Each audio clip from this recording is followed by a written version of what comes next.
Get situated though.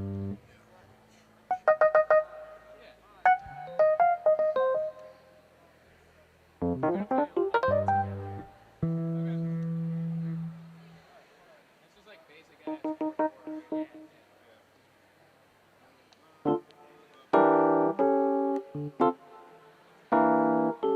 Oh, actually, I know.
Ladies and gentlemen, please take your seats. The program will begin shortly.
Good morning, UMBC. How are you guys?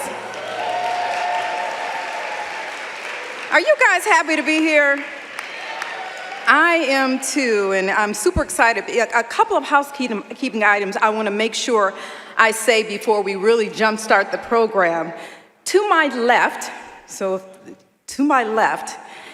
are interpretive services. So if you in fact need signing, please move over to one of the tables to my left so that you can get help. all righty? Just wanted to make sure I said that. So who is this lady talking in front of you? Who is that, right? Good morning. I am Dr. Lynn Adams, and I am thrilled to be here with you in UMBC as your Chief Human Resources Officer. Super duper excited. I told someone earlier I'm 9 weeks old today, so I have my legs and I'm holding on to things, but I'm figuring it out, so I'm thrilled to be here. And my understanding, and I can see why, this event is such a wonderful, warm tradition in celebrating each and every one of you that are in here. So really glad to be a part of this, and it is the place every year where we gather to celebrate the commitment, the dedication, the service of our talented staff who could have chosen to work anywhere else. But now I understand why you've chosen to work at UMBC. So give yourselves a hand for being here. Absolutely. It is also particularly wonderful to be facilitating this year's event for the first time, so we are the first timers of this event, along with our wonderful new president, Dr. Valerie Shears Ashby, who I am very delighted to share the stage with and introduce you to now so that she can tell you a little bit about what is going on next as it relates to our memoriam. With that, I will turn it over to you, Dr. Ashby Shears.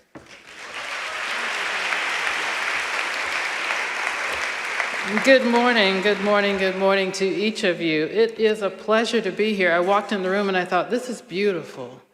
And it's beautiful not just because of the flowers and that I do admire. By the way, I'm a color coordinated kind of person, and I noticed somebody took great care to ensure that this is beautiful today. But what was really beautiful to me is that you are in the room and you are UMBC. And so it is a pleasure to be here with you this morning. Lynn said that she was just getting her legs underneath her at about 9 weeks. I'm about 3 months and a week old. And so I am, thank you, thank you. And let me just start by saying thank you to each one of you. You have been an incredibly warm and welcoming community, and I could not be more thrilled to be at this place called UMBC. I see why you are here. I see why you have stayed here. I see why you are so committed to the place, to the faculty, and to the students, and to each other as staff. And so I'm just delighted to be here. Let me just, I'm not going to be before you long before we move on in celebrating each one of you. But I just want to run down a little bit of a gratitude list. And this day is all about being grateful and thankful. And I want you to know that people ask me, why are you so happy every day? I said, well, I start with my gratitude list, which is true. Because on any given day, I don't care what's happening, I have something, and many things often, for which to be grateful. And so let me just run down a little bit of my gratitude list for you for UMBC. First of all, I am grateful because what I see in you as I move across this campus are people who care deeply for our students, for our faculty, for our staff, for each other, for the community. And I watch it. When you don't know I'm watching you, I am, just like you're watching me all the time. People will call and tell me, oh, I saw you on Twitter, and I'm like, oh my gosh, they're watching. But I'm watching you, and I feel you as I move around campus, and I see your care, I see your encouragement, I see your patience with our students. I also put on that list of gratitude for today, I'm grateful for your thoughtfulness. You have been incredibly kind to me, but what I also see you doing is extending that thoughtfulness to each member of this community. I see it, as I say, when you have no idea that I am watching. I know you are thoughtful. I'm also grateful today for your generosity. Watching your generosity for each other, but also for this community in which we live, is just an incredible thing, and it is inspiring to me. And I am also grateful for this one. I'm really grateful for because of the nature of the person that I am. I'm grateful that you are a joyful community. Wow, if you didn't have a good time doing, sometimes I walk up on your joy and you're embarrassed that I saw it. I've seen you joking around with each other. I love it. I love your joy because it is infectious, and it's really just a remnant of the fact that you're coming to work and you're doing something that matters, and you're doing it with people with whom you care. About whom you care deeply. And the final thing that I'll say, well, almost final, I'm excited about the way that you're talking to me about the future of UMBC. That is just wonderful that a place that is this excellent is thinking about how we can be even better, serve our students and faculty and staff, each other even more. And so that to me is inspiring, that I've got a community that is old enough to know who it is and young enough to not be arrogant about it.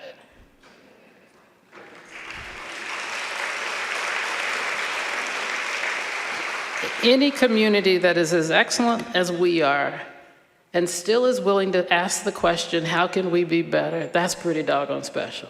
Doggone is a North Carolina thing. That's pretty special. So that you are on my gratitude list. And then finally, I'll say I'm grateful for your presence.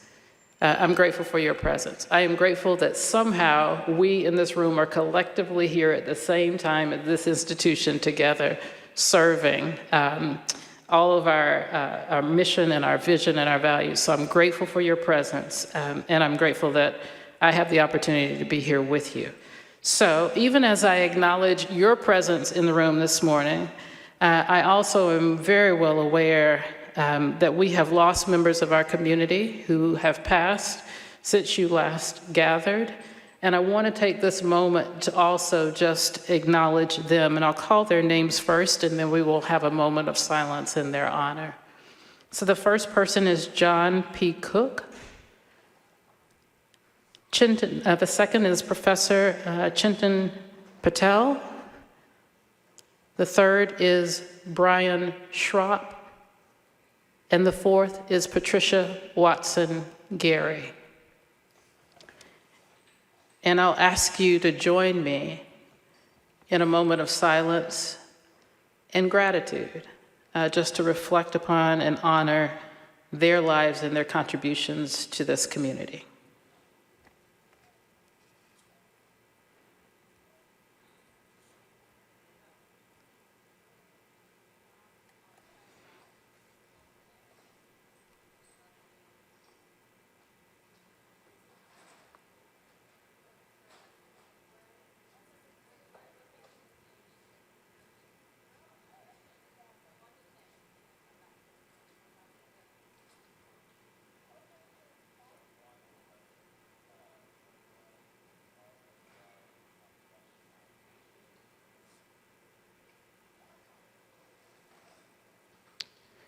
Thank you so very much for that. Thank you. And we honor, even as we call their names, their families, and every human and every life that they touched in this room and in our community.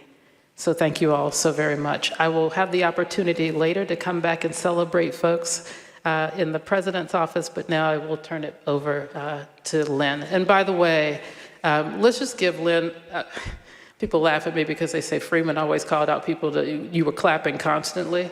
Did you feel like you were clapping constantly?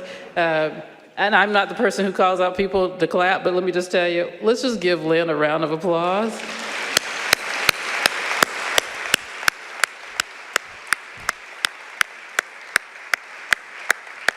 I'm just delighted to have her here. She has the heart of UMBC, and she has your best interest at heart and in mind. And so I'm just honored to have her here serving. So thank you so very much. Thank you so much. It's my pleasure and my honor to be here. We're going to shift gears. I understand that last year, or over the past few years, you did this online. And so one of the things that seemed kind of fun and that you enjoyed was this whole notion of Kahoots. Does that sound familiar to some of you? And really, we can be proud of the way we continue to come together. And there have absolutely been changes, but we still see the best of UMBC reflected in each and every one of you. Through service, through innovation, through empathy, through resilience, we see all of that.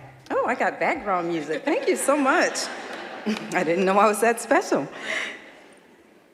Oh, there we go.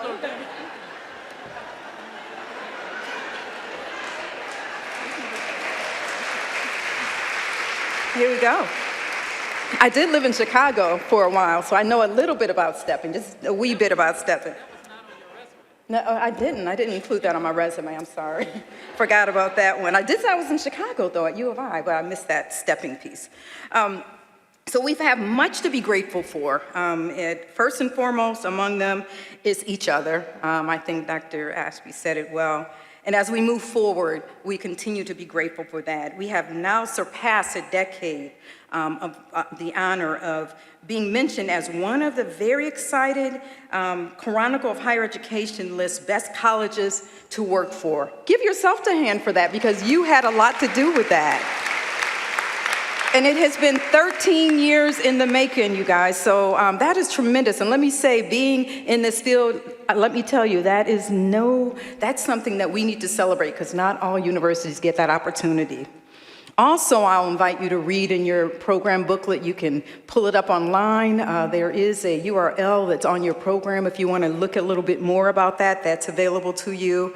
And also, while you're taking a look at your book, you might also find the names of colleagues you had no idea were celebrating milestones today or retired this year. You might see a coworker who even received a Board of Regents presidential Jakubik, I told them I was going to mess that name up, and doggone it, I did. Jakubik, Karen L. Winch, or Teresa Lupinick Award. So many people have received so many great awards during this time, so we celebrate them. You also could see a colleague who was Employee of the Quarter or on a team recognized for a job well done. So each and every one of these, we want to be able to celebrate today. And one thing I've learned in my short time here at UMBC is it is full of star employees everywhere you look. Everyone that I touch, and we have over 174 recipients between 5 and 40 years of service with UMBC and the state celebrating with us today.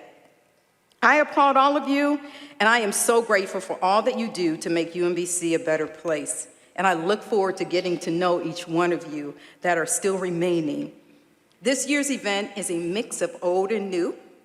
And we took the time, as I said earlier, to incorporate some of those elements previously from the live, in person, and previously from the virtual events. And we hope you will enjoy seeing some of those things. But it really is good to see your faces and come together. And in the spirit of gratitude, I love that Dr. Ashby started with that. You will hear vice presidents, deans, our provost, and our president give thanks to their staff for their contributions and outstanding accomplishments during the presentation of the awards segment. We will again get a chance to know some of our colleagues more deeply in the digital stories. You'll see some of our long-timers that will share a little bit of their story. And we will get to know you, and as much as I've learned about this, I learned that we do door prizes. That sound vaguely familiar to some of you? Door prizes? Yeah, so we didn't get rid of those. Good news. So we'll get a chance to hear and do some drawings. Many of you have got a raffle ticket, so President Ashby will be able to draw a ticket and we'll read the name and you'll run some things. So more to come about that towards the end. And then also we will continue celebrating by having a wonderful lunch. Additionally, we've included a step and repeat picture in the back there. So at the end, if you want to take pictures and get a chance to be with your colleagues to sort of commemorate the occasion, back in the back there is a wonderful step and repeat.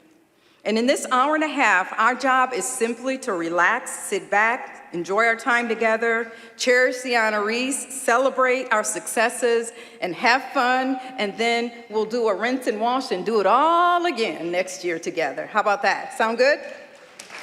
Great.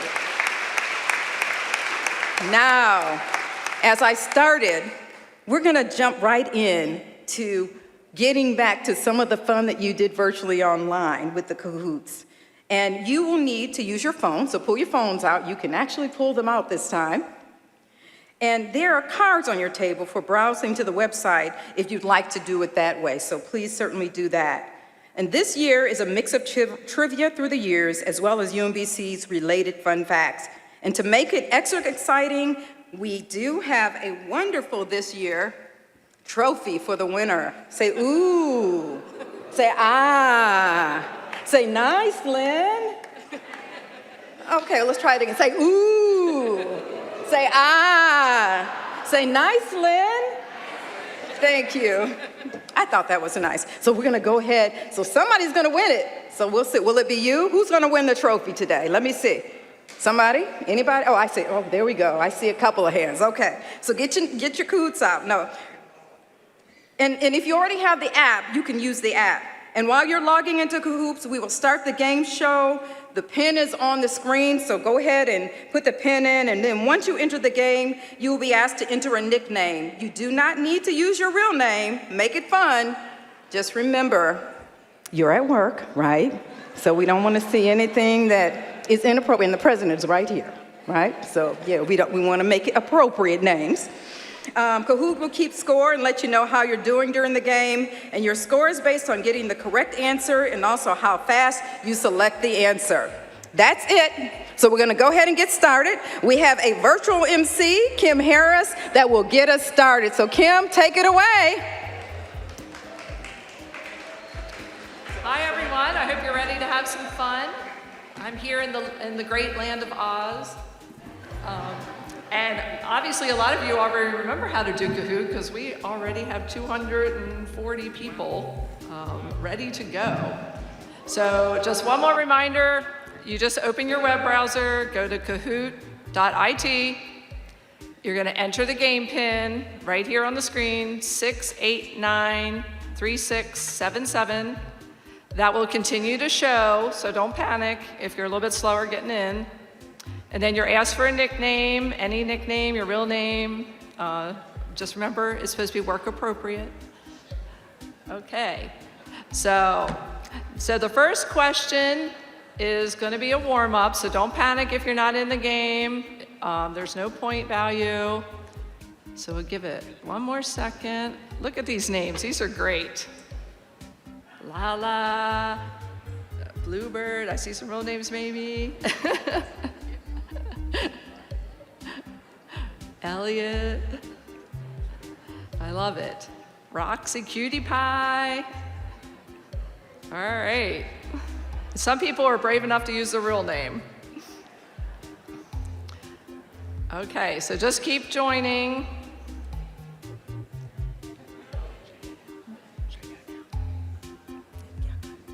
Okay. All right, here we go with our warm up. Don't forget, you can still join.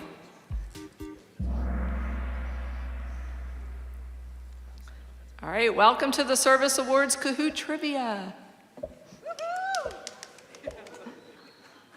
Our warm-up question, how many presidents have served at UMBC? Now remember, include our current president. And don't forget, the PIN number will continue to show at the bottom of the screen if you're still trying to get in. Oh, look at those answers flying.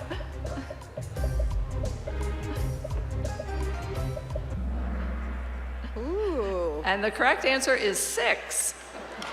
Wow, there's an opportunity for learning. All right, here we go. Our first real question for points. In 2017, in the Salt Bay meme, what does the chef sprinkle salt on? This was a Turkish chef that had a video go viral of his salt sprinkling technique. And if you're my age, don't worry about it. You don't have to answer it, okay? Don't worry about it if you're over 50. Don't worry about it. Just guess. It's multiple choice. And the correct answer, oh, most people knew it, Lynn. It was steak. Well, there we go. All right. I stand corrected, Kim. 2012. What is the name of this popular dance? This is one of the most watched videos on YouTube. I know a lot of you learned it. I don't know if you're willing to admit it or not, but. I have no idea. Can you do that one? Oh, no. I'm too old. Right by the easy. Oh, I was going to come here and look to see where I picked back apparently up. people did learn it. And the correct answer is Gangnam Style. See my people. Okay, here we go. Next question. Oh, right.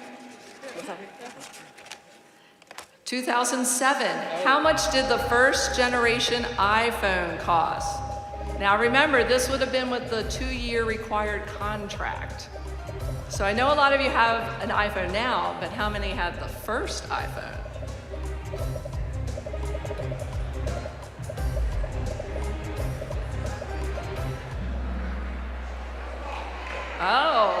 guess it wasn't tricky. $499. All right, it's time to check our scoreboard. Let's see how we're doing. Like 10 or something like that. I'm thinking Vicky is doing very well in the lead. And we have Elliot, D-Dub, Boba Fett. Love that one. Where's Vicky at? Ooh, go Vicky. All right, now don't worry. You have plenty of time to catch up to Vicky. Okay, get ready. The next question is worth double points. And we forgot to tell you, this year we threw in a couple challenge UMBC questions. UMBC question, how many parking spots are on the UMBC campus? Facilities can't answer.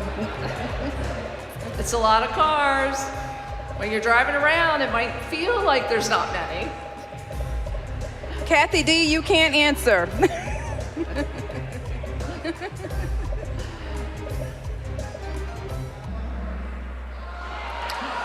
Oh, we got about half. 7,400. Wow. Wow. All right, get ready. Next question. 2002, in the TV series The Wire, which school did Stringer Bell attend classes? One of my favorite shows. Who watched The Wire? Raise your hand loud and proud. All right. So we should have a lot of correct answers here.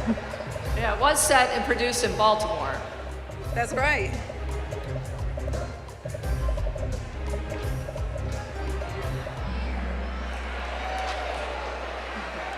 I think we have a lot of fans, Lynn. There we go. There we go. So it was not UMBC, it was Baltimore City Community College. Okay, next question. 1997, how old was Tiger Woods when he won his first Masters tournament? Ooh. Now, Okay, where are the golfers? Where are the golfers? He looks awful young in that photo, and he was the youngest golfer to ever win. I do a mean best ball. A mean best ball.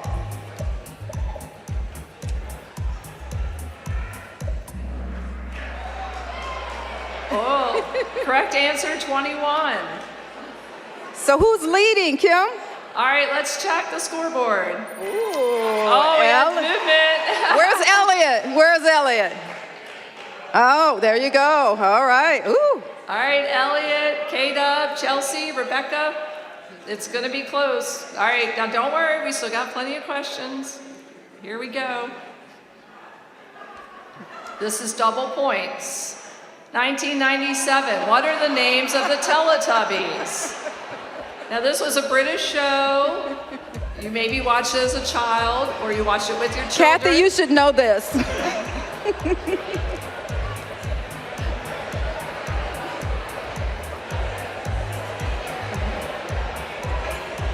You guys should see your faces right now. I love it.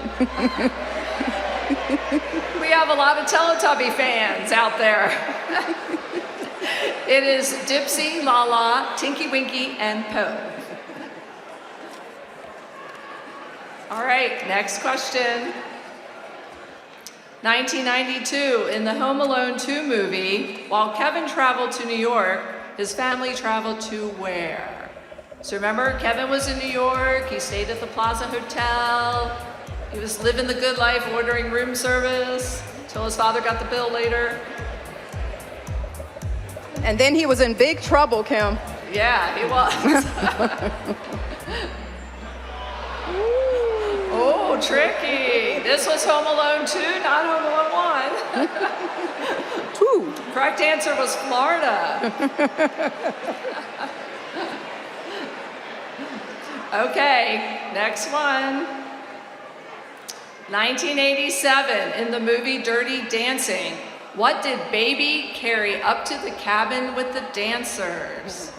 Now, this is a good quote from the movie where Baby tells Johnny what she carried, and then she had her dancing lesson. And as they said, this was not the family foxtrot that they did in the main dance floor.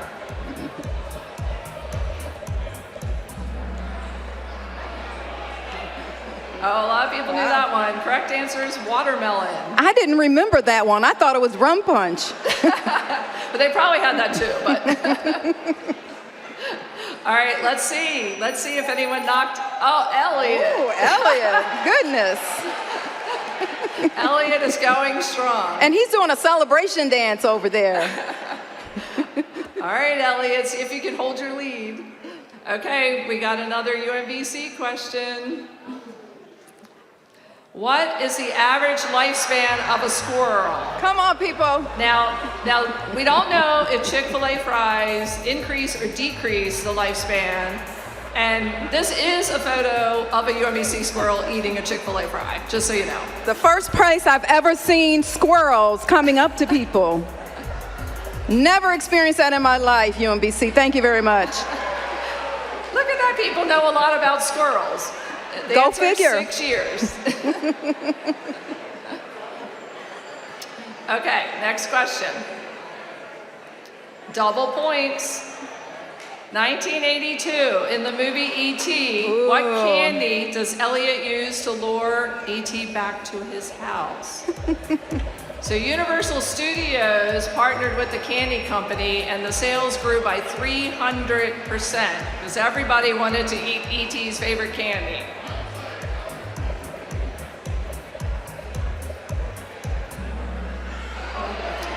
Oh, and the correct answer, Reese's Pieces. Okay. All right, moment of truth, Elliot, let's see. Still in the lead. Elliot. Rebecca not too far behind. You really like the trophy, don't you, Elliot? You're really going for it. You're going for it, buddy.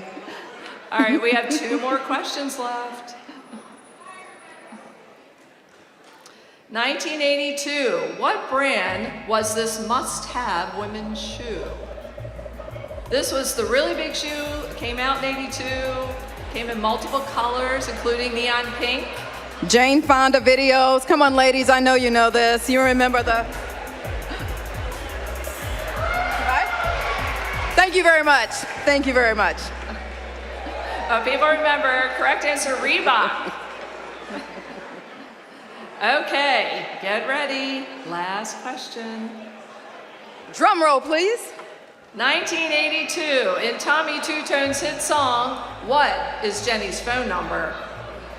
Now just kind of sing it in your head. I know you know it. I have no clue. I've got nothing, people.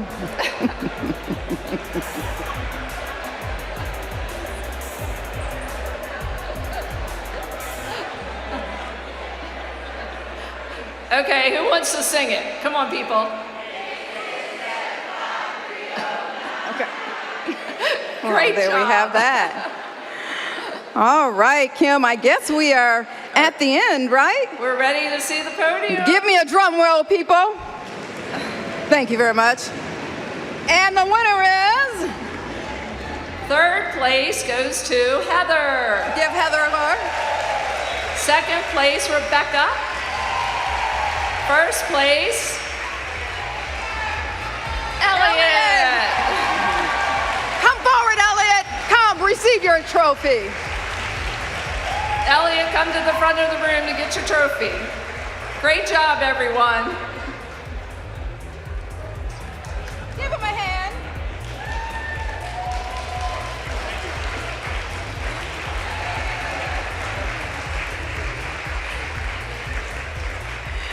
All right, be ready next year. Be there or be square. That trophy is very coveted. That's the beginning of the new tradition as it relates to Kahoot. You get a wonderful trophy to have bragging rights the whole year and then do it all over again. Now we're going to get to really what we're here for. But before we do that, I want to make certain that we celebrate. We have over 82 people that are streaming online. So what I want you to do, stand up for a moment, if you will. Stand up for a moment if you can.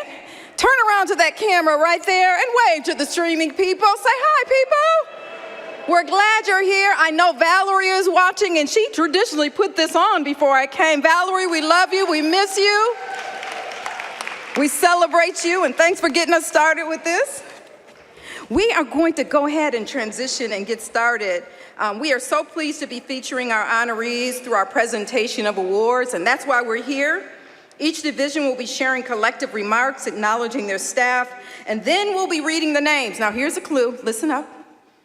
In lieu of walking across the stage this year, we're going to simply ask them to stand, and what I will ask you to do, and we'll see how you do based on commencement, we're going to ask you to hold your applause until everyone's names are called, and then we will celebrate them. We'll see if you can do that, all right? If you will do that, that will keep us moving, and we are going to start again with President Ashby starting out with her area to celebrate the awardees from her area, and then we will go from there. So with that, I will turn it back over to you. So thank you, and I just have to tell you, as I was walking around and talking to Elliot said I have an undergraduate degree from UMBC and working on my PhD. It's that UMBC education that put him at the top of this list. So, congratulations. And so it is a pleasure now for me. By the way, Lynn just said that I am acknowledging folks in my area. Just so you know, you're all in my area.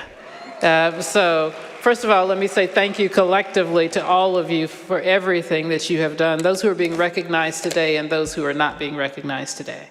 And so now it's my pleasure to acknowledge 3 people who are actually in the President's office. The first for 10 years of service, and she is online with us today, is Bobby Hoy, in the General Counsel's office. And oh, no, we're not going to clap for Bobby. I'm following the directions. I almost broke the rules. The second is Michelle Connor. Michelle is in the Office of the President. Here is Michelle. And we're acknowledging Michelle in the months of October, December. She is the non-exempt employee of the quarter. And also, at this time, we're also acknowledging somebody who I think you all know, who is a retiree, although he would be offended by the title, and that is President Emeritus Freeman Hrabowski. I know it's hard not to clap. Now you can clap for all those folks in my...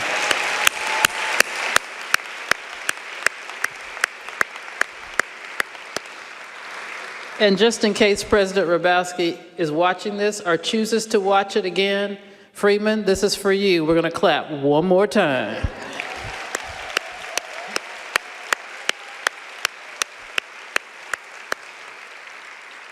Congratulations to those folks in the President's office, and thank you all for everything that you do.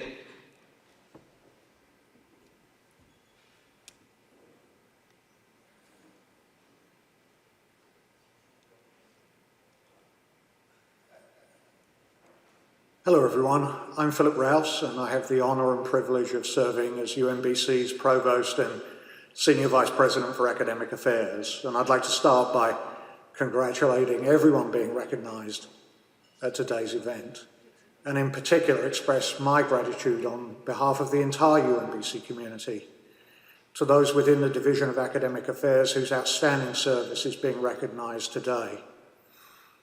That includes enrolment management, admissions, and the Office of the Registrar, the Faculty Development Centre, the Library and Gallery, INDS and IRADS, the Hilltop Institute, the Office of Accessibility, the Office of the Provost, and of course, our college and unit deans. I want to take this opportunity to express my thanks for everything you have done and continue to do for our community, and most especially for our students. You are the embodiment of and demonstrate every day our shared values and commitment to inclusive excellence. In other words, you are UMBC. And finally, to our retirees, your hard work and commitment is the foundation on which our remarkable university has been built, and you will continue into the future on its incredible journey of educational excellence. And as we honour your legacy today, we know you will always remain part of the UMBC family. Congratulations.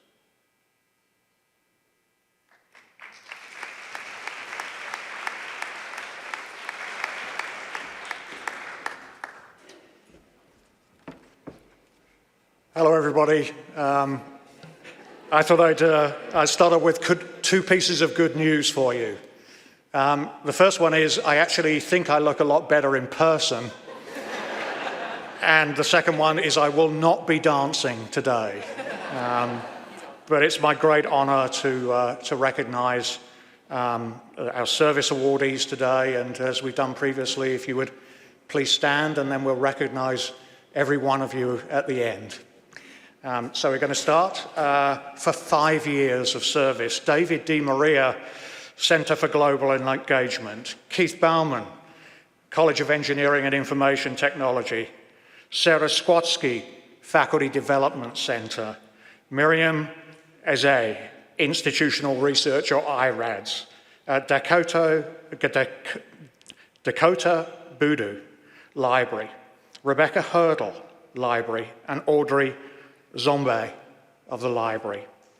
Catherine Cole, Office of the Vice Provost and Dean, Undergraduate Academic Affairs. Bethany Spohr, Office of the Registrar. Andrew Gribbin, Undergraduate Admissions and Orientation. Peter Lamarche, the Hilltop Institute. Sarah Rolfe, the Hilltop Institute, and also of the Hilltop Institute, Todd Switzer. Now for 10 years of service, Emily Cullen of the Gallery. Len Mancini, Office of the Provost. For 15 years of service, Sarah Lindsay. Dottie Mitra and Marsha Willis. Sandra is in the Office of the Registrar. Dolly and Marsha are in the Hilltop Institute. So we're beginning to get up there now, 20 years. Stephanie Lazarus, Office of Accessibility and Disability Services. Where are you, Stephanie? I saw you around earlier. Corey Ziegenfuss, Office of Financial Aid and Scholarships. And Cheryl Gibbs, Office of the Provost. 25 years. Peggy or Margaret Ray, Office of the Provost. 30 years. Bill Lacourse, College of Natural and Mathematical Sciences. Marcus Daggold of the Library. And Dawn All of the Hilltop Institute. And for 40 years, this is very rare, 40 years of outstanding service, Susan Mocco in the Office of the Provost. Susan.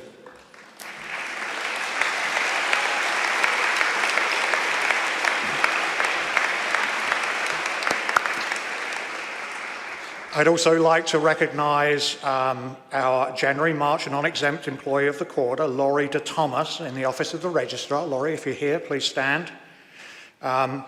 October, December, exempt employee of the quarter, Gina King, Office of Undergraduate Admissions and Orientation. And the winner of the Karen L. Wench Endowment Award for outstanding non-exempt staff, Nicole Zhang Do in the Office of the Registrar.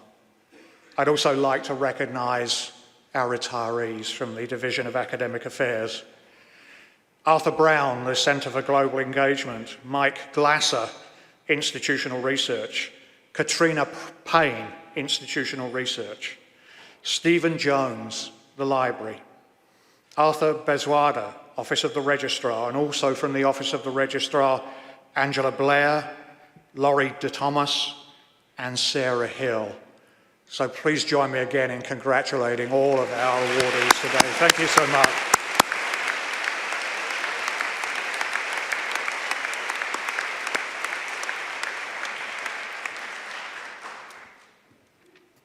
Hi, I'm Dr. Kimberly Moffitt, Dean of the College of Arts, Humanities, and Social Sciences.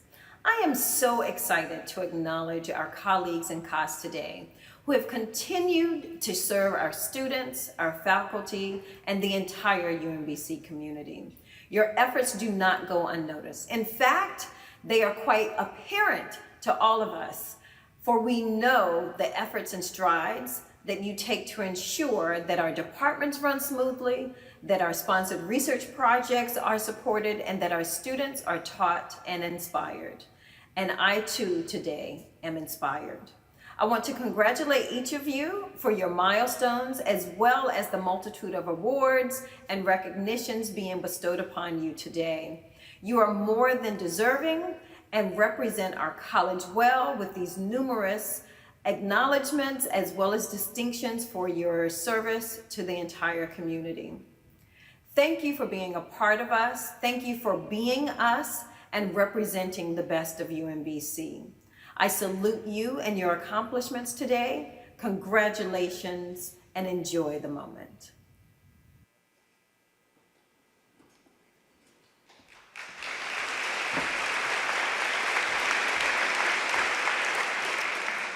Good afternoon.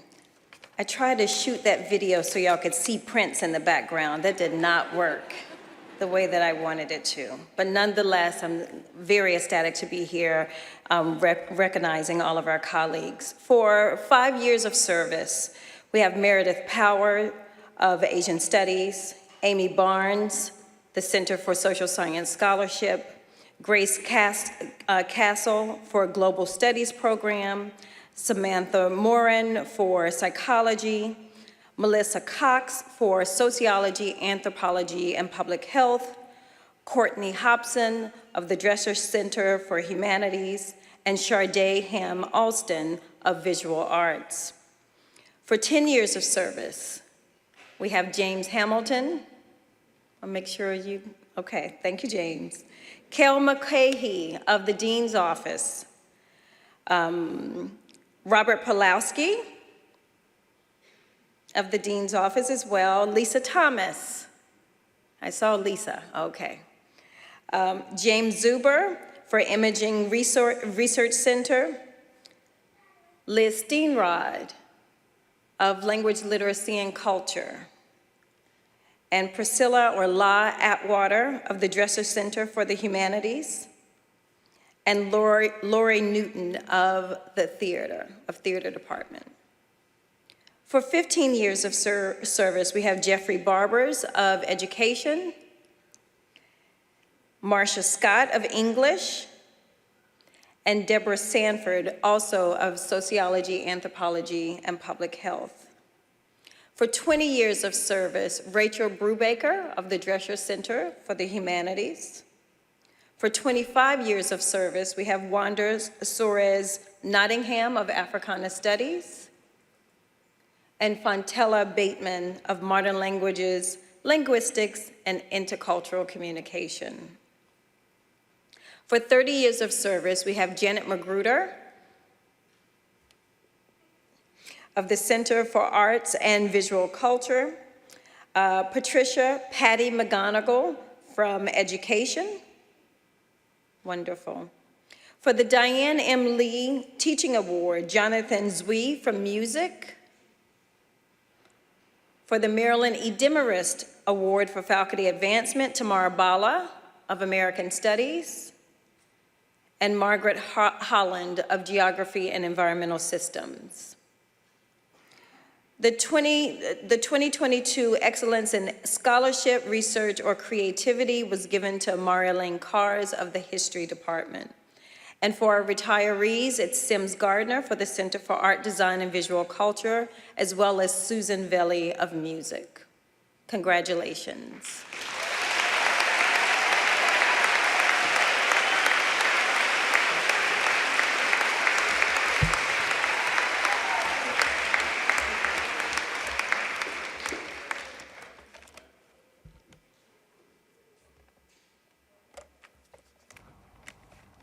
Time goes fast, even though we spent a lot of it sitting still the last few years. I'm Keith Bowman, Dean of the College of Engineering and Information Technology. Our college has been on an extraordinary ascent for its first 30 years. That ascent has been supported by colleagues both inside and outside the college that has made it possible for our growth and our success in measurable and unmeasurable ways. Service often seems to be an inadequate word for what many have done to assure our success. Many have led, cajoled, inspired, argued, supported, or simply listened. Their resilience in doing so with a positive spirit keeps us all together and also going forward. Congratulations to all the service recipients today. I look forward to our work together in the days ahead. Good to see you all. So that's what I look like in the Southern Hemisphere when I shot that. So recognizing 5 years in the College of Engineering and Information Technology, we need the Graka, in the Shared Services Center, Brittany Lyles in the Shared Services Center, Nikki Munchevsky in iHeart. Recognizing 10 years, Emily Abrams-Stevens in Undergraduate Student Services. 15 years, Connie Bailey in Mechanical Engineering. 25 years, Pam Raley, also in the Shared Services Center. There's also a number of awards that we're recognizing. Some were previously given but not recognized so far in this event. The 2022 Excellence in Teaching Award to Lee Blaney in Chemical, Biochemical, and Environmental Engineering. The Diane Lee Teaching Award to Mark Brzezinski in the Engineering and Computing Education Program. Jamie Gorganis in Mechanical Engineering and also the Engineering and Computing Education Program. Jakubik Family Endowment Award to Danielle Ireland from the Center for Women in Technology. Danielle has left us, but we want to recognize her for that award. The UMBC Faculty Research Excellence Award to Narsingh B. Singh in Chemistry and Biochemistry and also Computer Science and Electrical Engineering. The 2020-2021 Exceptional Contribution to the institution or unit to which the person belongs, perhaps the longest title. Victor Fulda, Chemical, Biochemical, and Environmental Engineering. And the Spring 2022 Job Well Done Award, First Generation Network, to Kim Kessenbaum in Undergraduate Student Services. We'd also like to recognize our retirees, Catherine Pulowski from Undergraduate Student Services, Tim Bookheit from Microfabrication, Machining, and Electronics, and John Cataldi in Microfabrication, Machining, and Electronics. Please give a round of applause for all of these honorees. Thank you.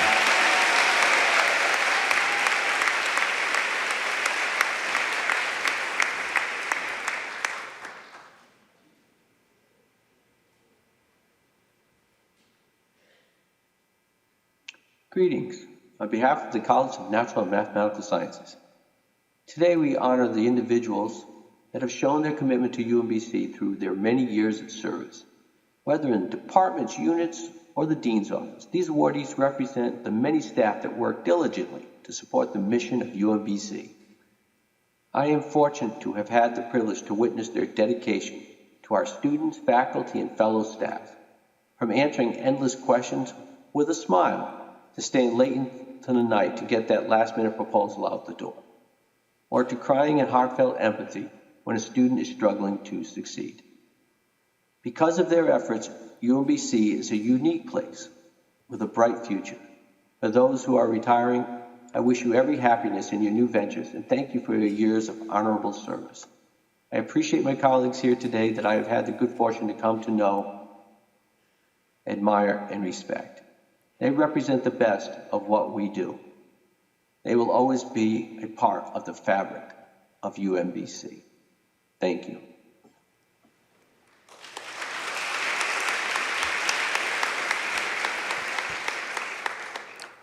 And that's what 30 takes will get you.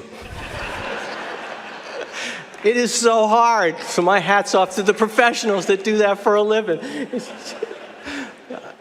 My wife finally said, "Give up." I said, "I can't. This is an important ceremony." Anyway, you'll see a bit more of me later with a professional video. You did get to see the room where I get to work. You know, it's yellow and orange. It's, you know, it used to be my daughter's room, and we don't want to paint it yet. She may come home again. She's 28 years old. Unbelievable. But you did see the frog in the background speaking over my shoulder. It was supposed to go out in the lawn, but I couldn't let it go. It was just like students. I just took it into my room and into my heart. So anyway, I got a short list, so I figured I'd do a little entertainment on the side.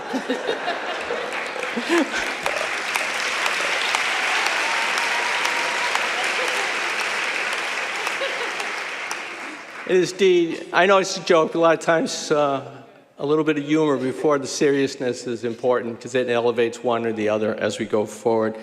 I'm definitely proud to be here to honor the people that I work with that work so hard, that I see every day, and it's great to be able to acknowledge them in some way. So for the 5 years, we have Sandra Johnson of Biological Sciences and Ramona Patel of Chemistry.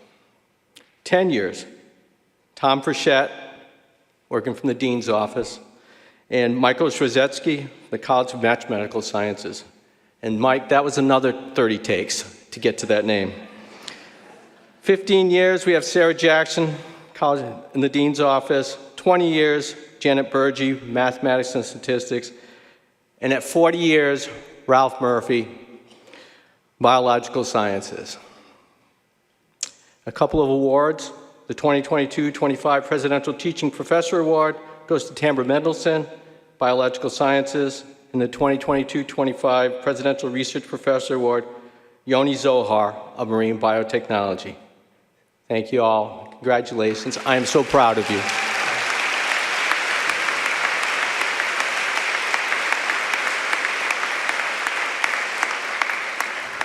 Good afternoon. My name is Nancy Young, and I'm delighted to serve as your Vice President for Student Affairs. Today, our community pauses to recognize and celebrate the gift of your many years of service to our students, to our faculty, and to each other. But when I look at the collective years of service represented by the names on the list in front of me, I see not only your longevity, but your excellence, your commitment, and indeed your love. I see your excellence in your inclusive programming and your artistic marketing. I see your commitment as you intervene in crises at all hours of the day or night. And I see your love as you greet each student as they arrive at the bus in the morning, or you coach a student for their first big job interview. Love is not often a word we use at work, but we know that learning happens best in community. And we do our best work when we care deeply about our mission and each other. So I thank each of you for all you have done for our community, and I wish you the best as you celebrate today. I'm grateful to work with you and to benefit from your talents, and to have shared some part of your UMBC journey, and yes, even your love. Thank you for all you do, and please enjoy this celebration. Good afternoon, UMBC. I have the privilege of thanking those in student affairs, but we could not do our work without everyone in this room. And so as you listen to these names, know that each of us also appreciates everyone that supports our work. For 5 years of service, David Royer in our Business Services Center, as well as Tanya Veronin, Chrissy Gianna Karras, Jennifer Spencer Hellman, both of the Career Center. Emily Musioli in Common Vision, and Carlos Tercios in I3B, or as you may also know it, Initiatives for Identity, Inclusion, and Belonging. Dottie Pfeffel in Retriever Integrated Health. Janae Parker, also in Retriever Integrated Health. For 10 years, Dan Malahome in Campus Life, William Helm in Residential Life, Adisu Yamar in Transportation Services, who cannot be here with us today because, as we encourage all of you to do when you're ill, he needed to be at home recovering. Kim Lacey with 35 years of student affairs service and 30 of those at UMBC. As well as Chrissy again for a Spring 2002 Job Well Done First Generation Network Award, Susan Hindle in Career Services, and Jennifer Spencer Heilman also in Career Services. And then finally, Shelley Graham, a retiree in Student Affairs Central Office, as well as Larry Carter in Transportation Services. Thank you to them and to everyone in this room for all you do.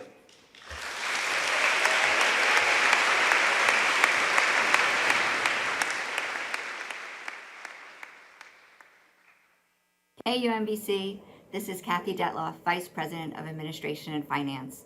I'm so excited to be here for this wonderful event where we honor our colleagues for their years of service and contributions to the university. Loyalty and dedicated employees are what make this university such a special place. I wanted to give a special shout out to my colleagues in Administration and Finance. I am so proud to be part of your team. You know I think you're fabulous, and I appreciate all the work that you do to make this place run smoothly. From administrative services, financial services, human resources, facilities management, and the UMBC police, what you do makes a difference. It allows our students, faculty, and staff to focus on our mission of instruction, research, and community service. I just want to remind you, what you do makes a difference. Finally, a special thank you to everyone in our UMBC community that helps make this place so incredibly successful. The best is yet to come. I'm excited to see what we can accomplish together in the coming years. But for now, sit back, relax, and enjoy this wonderful event.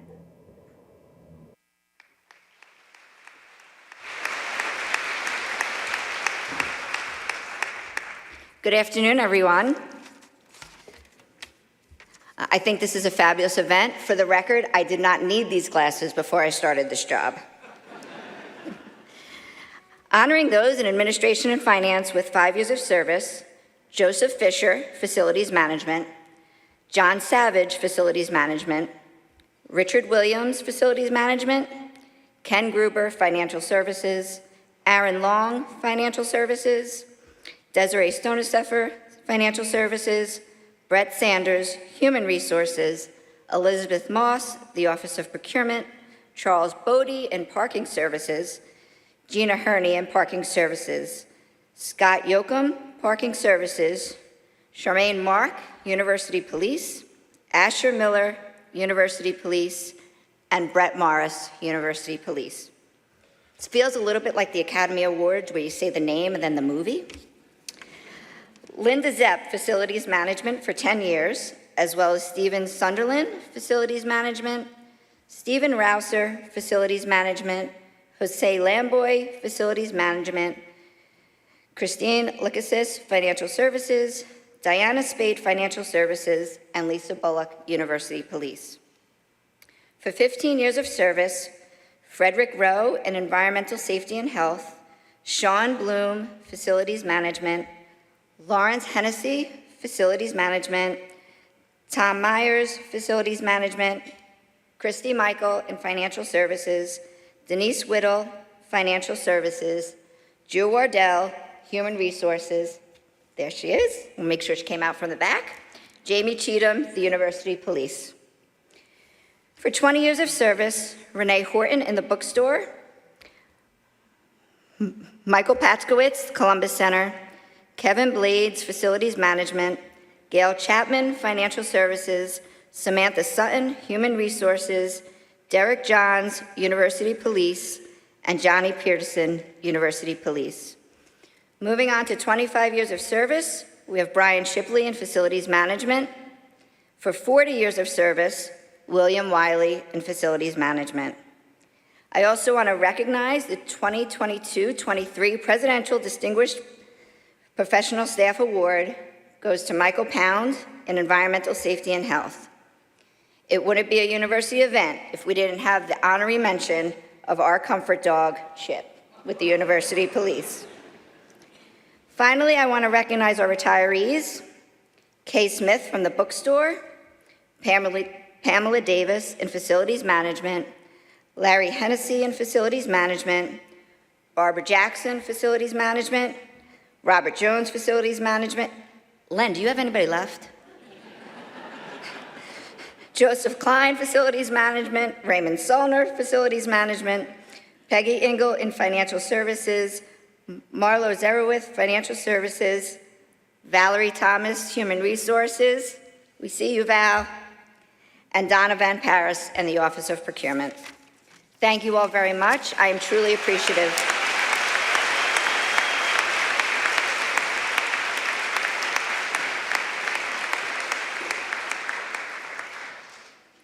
Good afternoon. I am Catherine Cole, Vice Provost and Dean of Undergraduate Academic Affairs, or UAA.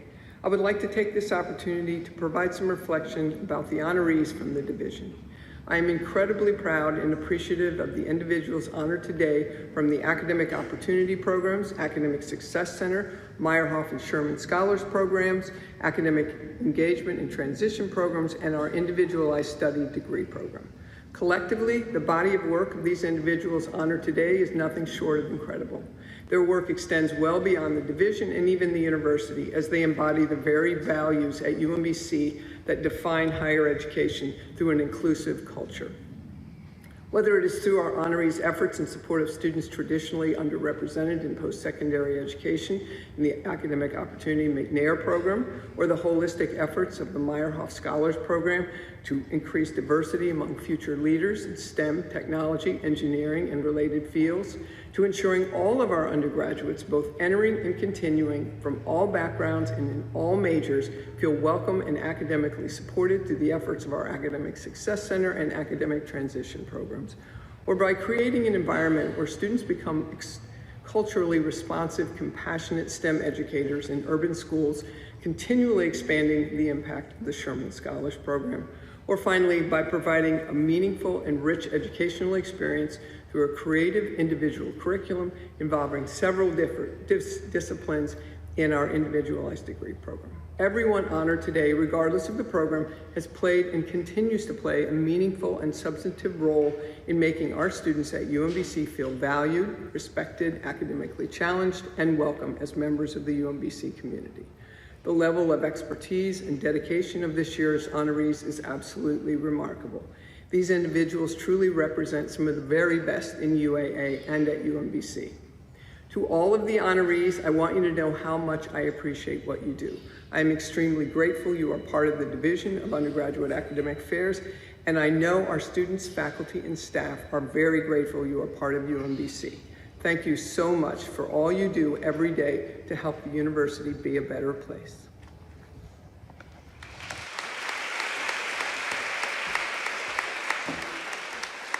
Good afternoon, UMBC. I see that Catherine has left it for me to explain that I'm not, in fact, Catherine. So I'm Steve Freeland. I have the pleasure of serving as her Associate Dean, and I know how truly she regrets she can't be here in person today to thank you all for what you do. But on behalf of the Division of Undergraduate Academic Affairs, it's my pleasure to thank for 5 years of service Ira Fabry from the Academic Success Center, Holly Curzillo from the INDS program, Michael Hunt, Office of Academic and Opportunity Programs, Sherelle Ellis-Williams, Sherman STEM Teacher Scholars Program. For 10 years of service, we thank Victoria Skinner from the Academic Success Center. For 20 years of service, we thank Denise Krzyzewski. I had to ask about that one, and even her colleagues in AETP know her as Denise K-Girl, so thank you for that. Engagement and Transition Programs, Amanda Knapp from the Academic Success Center. And for the Employee Quarter of the Month, April to June, we thank again Ira Fabry from the Academic Success Center. For the Teresa Lupinek Endowment Staff Award, we thank Jill Randalls, who will be appearing again shortly. For the Spring 2022 Job Well Done First Generation Network, we thank Delana Gregg from the Academic Success Center, Carlos Williams from the Academic Success Center, Peter De Crescenzo from the Lewis Stokes Alliance for Minority, or LSAMP, Minority Participation Program, Corris Davis, Office of Academic and Opportunity Programs, Michael Hunt again from the Office of Academic Opportunity Programs, and Antoinette Newsom, Office of Academic Opportunity Programs. And several names that will mean a lot to all of you here. For our retirees, we are undoubtedly especially grateful to Jill Randalls from the Academic Engagement and Transition Program, Alicia Hall from Meyerhoff, and Sharon Johnson from Meyerhoff. Thank you all.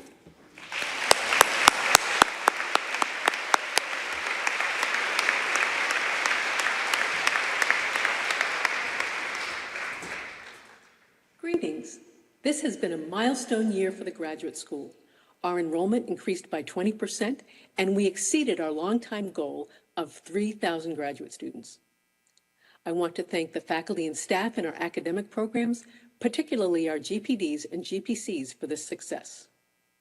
Of course, this wouldn't have been possible without the amazing work of our Division of Professional Studies, the Office of Institutional Advancement, and the Center for Global Engagement, for most of this growth came from international students. This year also saw the return to in-person activities such as orientation, professional development workshops, and the PhD candidacy ceremony. I am proud of the way our graduate school staff have become experts at innovating in the online, hybrid, and in-person spaces. Sadly, we lost one of our GPDs and a former staff member this year. Both of them represented the spirit of our community, and they will be missed. I'd like to congratulate those who are celebrating 5 and 15-year anniversaries, the Job Well Done Award, and our retiree. And congratulations to all of our award winners today.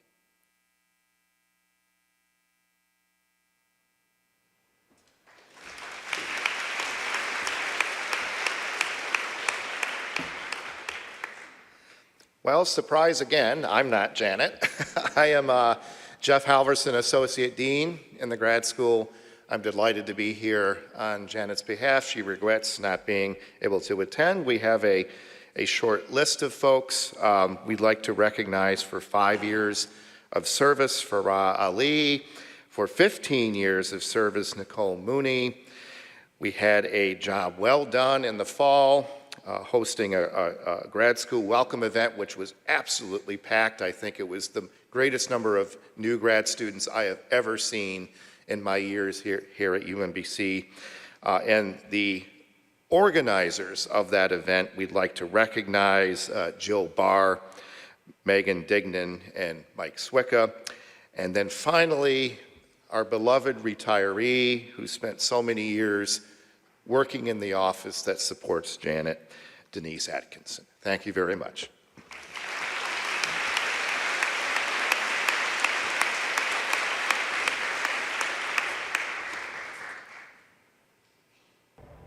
Good afternoon.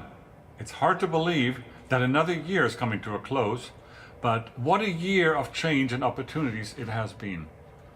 I am Carl Steiner, and on behalf of the entire Office for Research and Creative Achievement, also known as ORCA, I wanted to take a moment and thank you all for your continued commitment to excellence in support of our campus RCA community.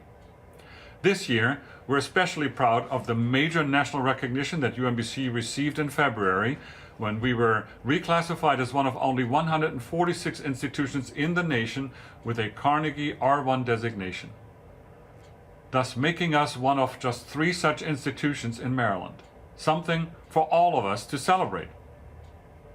But today is a special day to recognize the dedication and contributions of so many members of our UMBC community, and we come together to recognize those with special milestones.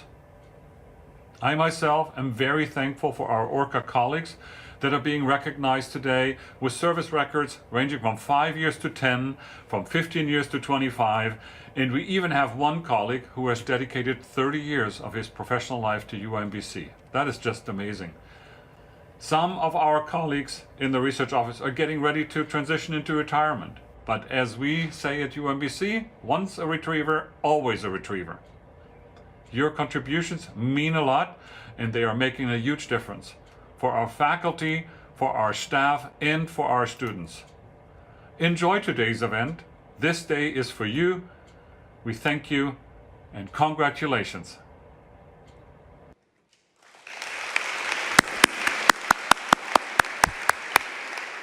So first I got to say it is a surreal experience to watch yourself on the screen, something you did like a few weeks ago, right? So there's just that. Can I get another shout out for UMBC being one of the 146 Research One institutions? It's a really big deal. So, because everybody in the room and all the faculty and all the students really worked very, very hard to that, and it's a tremendous recognition of where we are as an institution, where we're going. Can we have the names up there? Here they come. So, 5 years of service in our Office of Research and Creative Achievement, Denise Sanoy in our Office of Center Administration and Management, or OCAM. 10 years of service, Danielle Franz, where's Danielle? There. In our Office of Sponsored Programs, and Emily Redding in our Office of Research Protections and Compliance. For 15 years of service, James Hale in ESRA in our Earth and Space Research Administration Program. I understand he couldn't be here today because of family reasons. Margot Young, the leader of our Earth and Space Research Administration Program. Michael Walsh, director of our Office of Sponsored Programs. Diane Markellis in our Office of Technology Development. There's Diane.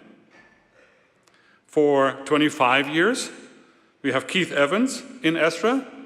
There's Keith.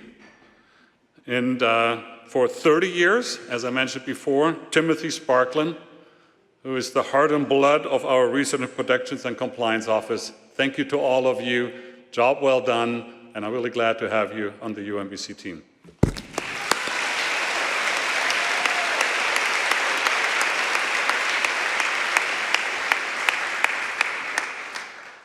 Hi, I'm Jack Seuss, Vice President of Information Technology for the Division of Information Technology. Hi, I'm Damian Doyle, Deputy CIO.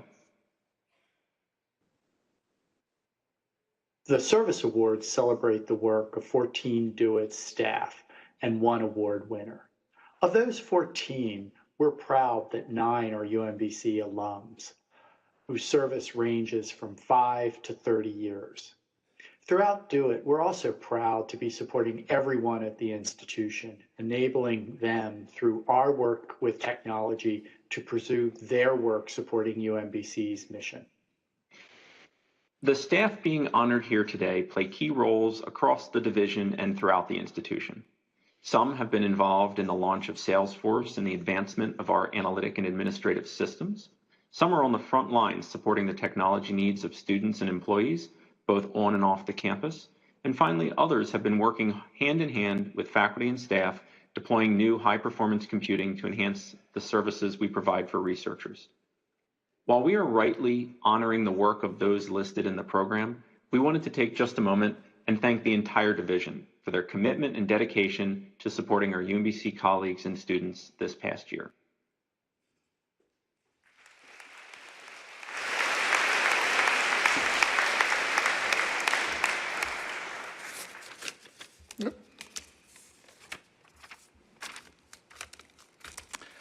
I want to start by mentioning that Damien and a number of the award winners for infrastructure are at a technical conference this week, and so they're not going to be able to be standing, but hopefully they're watching us from Denver. So for 5 years, Dondra Hatif, Courtney Burkett, infrastructure, Jason Palick, infrastructure, Roy Prouty, infrastructure. For 10 years, Ken Scheihofer, information administration, Adrian Geiger, infrastructure, Joshua Abrams, instructional technology, Andrea Mako, instructional technology. 15 years, Kashka Donaldson, business systems, Deborah Michaels, administration. 20 years, Melissa Manthorn, business systems, and Timothy Champ, infrastructure. For 25 years, Don Stanky, infrastructure. And for 30 years, Steve Anderson. Our award winner is the 2022-2023 Presidential Distinguished Non-Exempt Staff Award, Helena Dolan. Thank you all.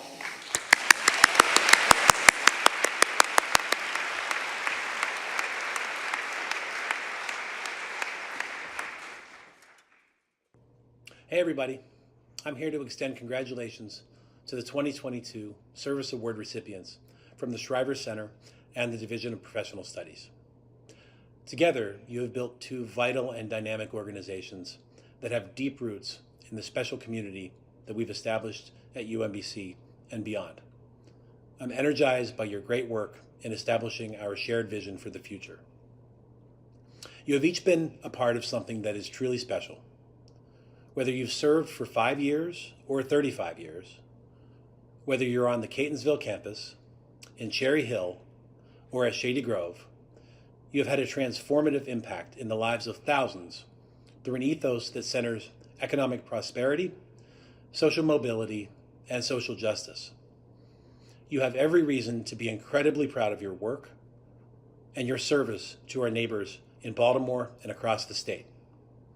On behalf of everyone in the Shriver Center and in DPS, I want each of you to know how proud we are to call you our colleagues. Congratulations.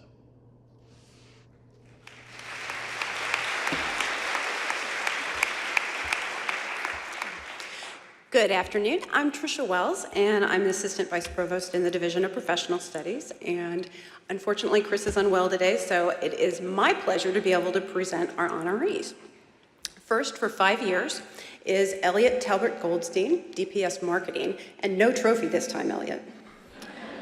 And out of the Shriver Center, we have Charlotte Keniston, Jarrett Coben, and Jacqueline Winning. At 10 years, we have Kim Edmonds from the Office of Professional Programs, Chelsea Moyer from Shady Grove Programs, Louise Gross from the Shriver Center, and BJ Wilson from the Shriver Center. For 15 years, Jim Northrup from the Division of Professional Studies and the Division of Information Technology, Denise Cardona, DPS Marketing, Teresa Mabe, DPS Marketing, and Dustin Hodgson, the Office of Professional Programs. 20 years, Sarah Gardangi, Division of Professional Studies. And then for award winners, we have our January to March Exempt Employee of the Quarter, Eloise Gross from the Shriver Center. April to June Non-Exempt Employee of the Quarter, Nancy Clements, Division of Professional Studies. July to September Exempt Employee of the Quarter, Evie Hoff, Division of Professional Studies Marketing. And July to September Non-Exempt Employee of the Quarter, Ella Sagan, Division of Professional Studies, and a retiree, Michelle Wolf from the Shriver Center. Thank you all for your service.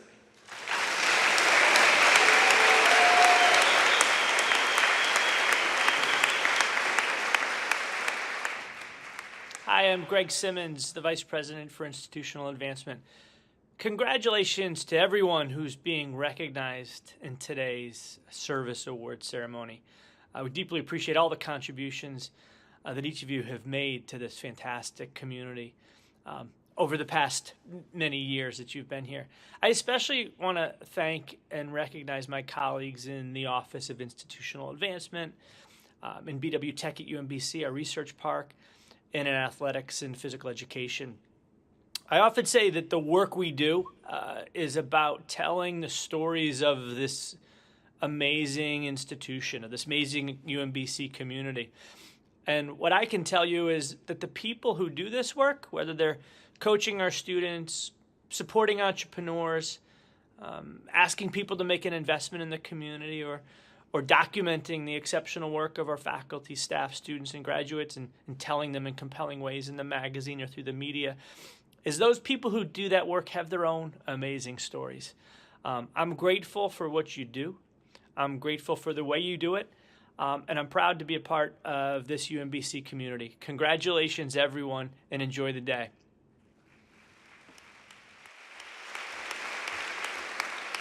Good morning, everyone, or good afternoon.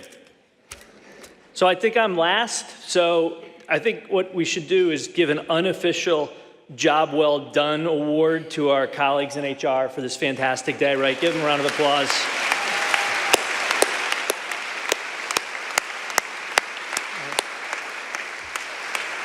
And just know that some of those vice presidents and deans are going to be having a conversation with Jack Seuss later. We didn't know we were going to be able to use production elements in our videos. He's just zooming in and zooming out. We're going to talk, Jack. That's a little unfair. No, congratulations, everybody. We're so glad to see you. Congratulations to my colleagues for 5 years. Sarah Lerma Jones from Alumni Relations, Samantha Reynolds from Intercollegiate Sports, Catalina Dansberger Duque in Marketing and Creative Services, Corey Jennings, Undergraduate and Graduate Marketing, and Caitlin McCaffrey, Undergraduate and Graduate Marketing. For 10 years, Leslie Waters in Corporate and Foundation Relations, Alexandra Benedict in Intercollegiate Sports, Nick Bazika in Intercollegiate Sports, and Marlena Demonde in Undergraduate and Graduate Marketing. For 15 years, Carmel Kraus, Institutional Advancement. 20 years, Brenda Jackson from the Tech Center, BW Tech South, and Bobby Solner, Tech Center, BW Tech North. For 25 years, Coach Anthony Adams from Intercollegiate Sports, and our retiree this year, Jessica Hammond-Graff. So congratulations, everybody. Enjoy the rest of the day.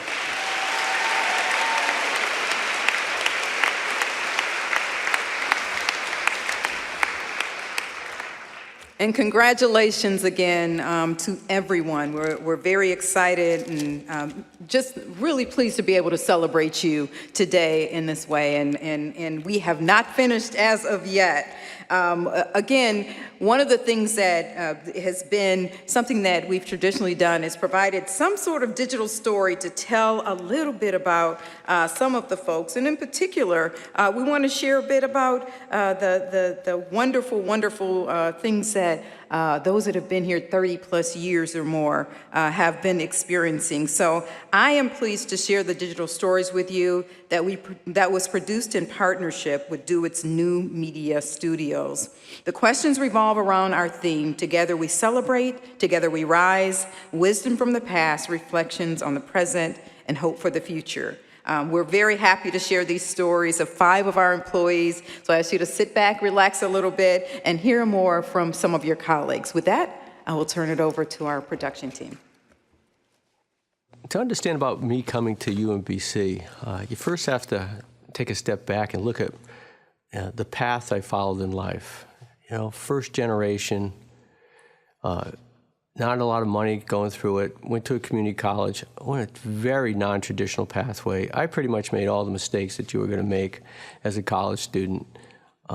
Worked for a while and went to graduate school. So my pathway was totally non-traditional.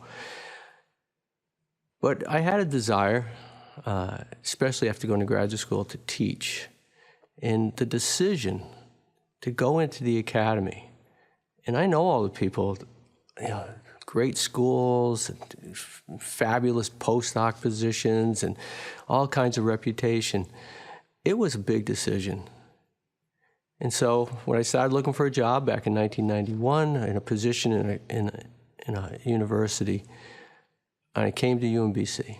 I could tell from when I visited here that if I was going to be successful in the academy, this would be the place. The size of it, the spirit of it, the focus on students, the teaching. They were first-class faculty that came from the best institutions, but they were committed to teaching.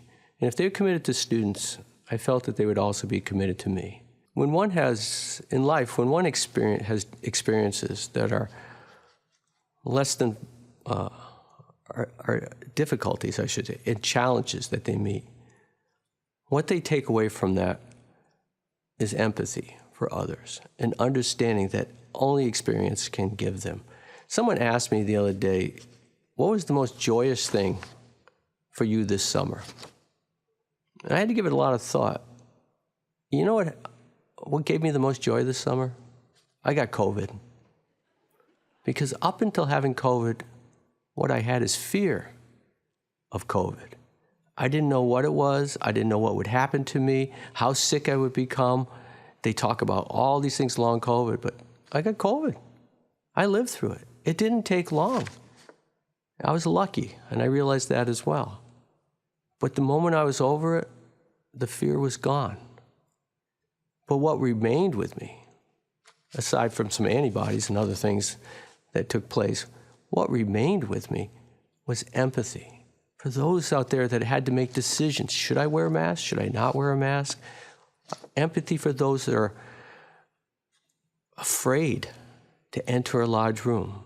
The things I hope for and wish for, and I'm going to put it in the context of UMBC, is that it retains the values that it had from the beginning. This statement of inclusive excellence is not just some PR campaign or words this month. It is something that is in the soul of this university. It is in the hearts of everybody that works here. That's the way I see it and I feel it. And this idea of giving opportunity to many people, and I'll take us right back to the beginning with non-traditional students, and I consider myself non-traditional to get to where I am. The success that I've had, if it's success, and those of others can be done here at UMBC, and I do not want that to ever stop. If I look at myself, this mustn't sound, I'm very content. I have a good life. I have a privileged life to work here. I have a wonderful wife, daughter, son-in-law. I work at a place where all I do is help others, right? There is nothing I could wish more for. It is beyond any dream I had as a child of what I could be. And this is my life, and I get to live it. My first experience with UMBC was in 1982, which was when I visited the campus here as a junior. And I was exploring a few campuses. I had choices of Syracuse, Rochester Institute of Technology, and UMBC, and others, I'm sure. But I came to visit here, and I got to see the campus, and I saw it was rather small, and I liked that. And I met with the head of the photography program at the time, that was my major, Jerry Stephanie, who was a visionary, really, and I was very impressed with his background and his passion for photography, as well as his vision that it wasn't going to stay all chemical-based, and where he's talking, 1982 here. He was already aware that it was heading towards imaging. And so he was preparing us for the future even back then. In 1985, I found out about an on-campus position with the Audiovisual Services Unit, which, as you know, that's what I'm part of now. One of my first big assignments after returning to UMBC in '92 was I was selected out of the staff to do audio recording. And I did quite a bit of audio recording because that had to be done by somebody back then more. And I got to record the interviews for the president of UMBC. So I got to, and not all of them were recorded, but this was a series that was recorded. And it was on, as I remember, I think maybe 2 different days. And it was a small conference room with about 5 administrators and the candidates there who came from all over the place. I believe there was about 5 or 6 of them that actually were in the ones that I was there. And I listened to them, and they were all fascinating people. And then Freeman came in, and it was his interview, and he just blew everybody out of the water that I had heard before. I just couldn't believe how much of a level above everyone else that was there that he was. And in that interview, these were people coming from all the Ivies and all over the place. But there was no question in my mind that Freeman was going to be the president, and I felt very inspired by that. And that gave me, the idea that this is a place that I might be able to stay for quite a while, especially if he gets the job, which, of course he did. I'm thinking about a challenge in particular that happened back in the aughts, which was the Great Recession. And there's a lot of uncertainty on campus. Some of the other campuses were just letting people go. UMBC took a different tack during that. And what Freeman had a lot of meetings, open meetings, to discuss, where we were and how we were going to try to respond to it. Because, there were nothing really set in stone. Nobody knew how bad it was going to get. But what I liked about that and what stuck with me, and I think it still sticks now, is the focus on keeping people. So I think about something that I'm going to paraphrase that I've heard Freeman say, which was, people will often forget what you say, but they won't forget how you make them feel. And so I felt as a result of that, and I don't remember, all of the what was said, but I really got the feeling that UMBC cared about its people by the way that it responded to a major challenge. The compact shelving, basically, where did it go? I hadn't seen me in weeks. I still got paid. I first came to UMBC when a family member saw an ad in the Baltimore Sun for a library technical assistant position. and I interviewed for the job. And so at first I was 50% at the government documents department in reference and 50% of the time in the serials department. And after a couple of years, I was promoted to 100% of the time in the serials department, where I've been ever since. And after a couple of years, I was given some other tasks. I was going to be the student supervisor for the student assistants who work for us in the department. And at first, I wasn't sure I was up to the task.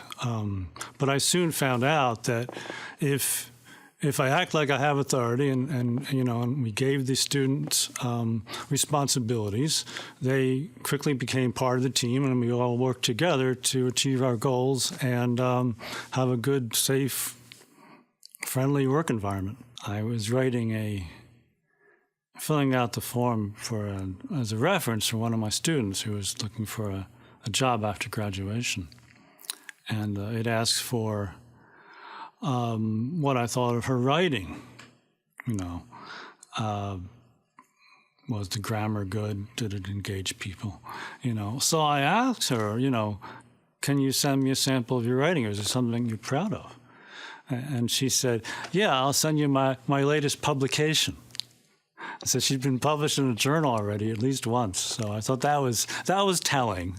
That showed me that these students are really, can really be on the ball and have an answer and have accomplished a lot. I'm very proud that I've been here for 30 years. I never expected that to happen. And I'm ready to work here for another 30 years.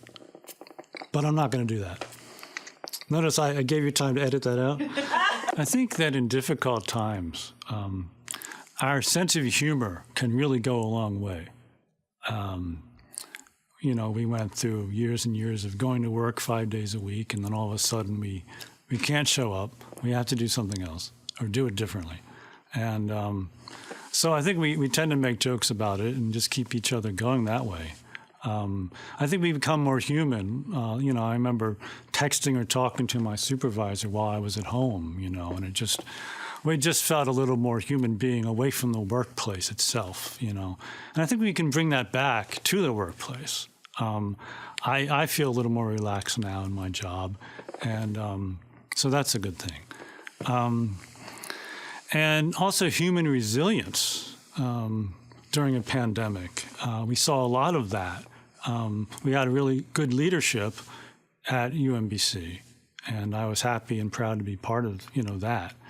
And so here we are, about maybe a year and a half in, being back, at the office on campus, and I feel like the community might even be stronger than it was before. Like, for instance, at the library, we've hired a lot of new people in the past year or two, and it's good to just, be able to say hello to them and feel like it's a vibrant place that will just keep evolving with new people, from different backgrounds, and I really like that. Okay, that's good. I'll see you later. I came to UMBC in 1992. I had 2 young girls at home at the time. I started out in MyPAR as an office secretary 3. I was there for 2 years, and then I moved to what is now the Hilltop Institute, and I held various positions there. The latest position I held there was business services specialist. Then I went to chemistry, and I was a grant and contracts associate for 2 years in chemistry. Then I moved over to education in 2005, and I've been there since. I'd say the superpowers I've brought to the various jobs is just experience starting in one position and learning more things as I've moved from department to department. The thing about my job is I end up having to take it home both mentally and physically at times above my 40 hours. I have a very strong work ethic, and that's one of the reasons that I do work a little harder to get things done. I think it's important that to be a good employee that you do whatever needs to be done. I think one of the things that is good about having returned to work is that we still have the option for working at home, doing remote work. I was approved for 2 days this semester, but I've only been taking 1 day at home because things have been so busy. I think the key is just to really try to not take the job home with you. I do feel a little burned out after my 30 years here, but I also feel like I still have a job to do, and I'm going to do it. I'm contemplating retirement soon, and maybe hopefully coming back to UMBC in a different capacity, maybe one that's not quite as stressful, because my job is very stressful. But I've had so many positives being here at UMBC.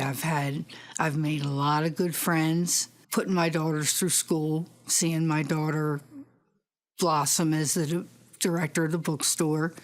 I'm very proud of my girls, and I think that a lot of that's part of my work-life balance, is making sure that I spend quality time with my family. I think my dream for UMBC is that the new president's mission is able to move forward.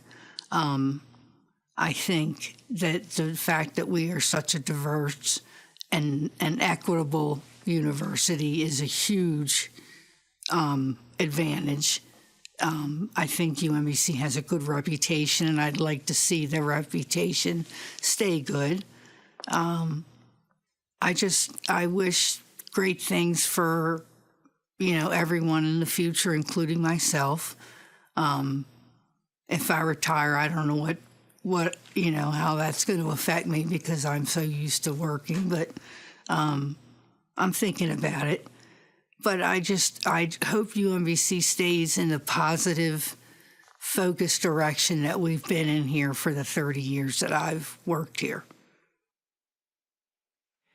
So my journey to UMBC really grew out of a need to do something different. My first careers in higher education had been working with students in equine studies programs and coaching. And I loved that job, and I loved working with students around those relationships of how we communicate with another sentient being that doesn't communicate exactly the way we do. And it was meaningful. But in that process, I did my master's in counseling and really became interested in how we grow and how we develop and how do we support each other in those transitions. So what am I most proud of? I mean, that's a really broad question. So I'm going to be a little selfish and say that what I think I'm most proud of is that I have allowed UMBC to push and stretch me to grow. I could never have imagined what I would possibly learn and the depth of what I would learn from working with my colleagues and the students. I mean, their stories and where they come from and what they bring with them, it's just enriched my life. And so I came here with the idea that I wanted that. I wanted to grow. I sort of think about my position before coming to UMBC as the place where I grew up. But I feel like UMBC is the place where I have grown within and continue to grow within. And because those are the kind of lessons that don't go away. They sort of keep touching your life along the way. And I'm just grateful that I had the courage to do that I came here willing to be open, which is what I encourage all of our students to do, right? And they encourage each other to do that. I wanted my thoughts and my understanding and my beliefs to be challenged and to be assessed, to push me to assess where I was as a human being and as a contributor to this community and to other communities in which I'm involved. So I'm really proud of the fact that personally I have continued to grow and learn and develop, and I learn something from every group of students I teach, and that's just been so rewarding. It's heavy to carry our past and to carry the worry about the future, and we all do that. You can't avoid that. But I think the more we can stay present to each other, then the more we support each other in carrying those things of the past and anticipation of the future. if we can find our way to hear and converse and connect in ways that we have always done. But it's interesting, I asked my students during our first class, I said, how many of you are feeling challenged by COVID? And they all said they were feeling challenged by COVID. And I said, what do you think is the hardest part for you right now? And it was really relearning how to connect to each other. How do we do that in a different environment than what we've been in for the last few years? And most of them had concerns about how they were going to facilitate that change. But they have the gifts to do it, right? That's what always is present, is we have these gifts within us always, regardless of what our circumstances are. It's just a matter of us, I think, taking a breath, learning how to reflect on where we are, what we've heard, giving ourselves some space and the gift of understanding that we want to give to other people, but also giving that to ourselves. And understanding that every face you look into is the face of a child of God. That will keep us on the path. Remember that every face you look into is a member of your family. That's the gift I think we can give each other.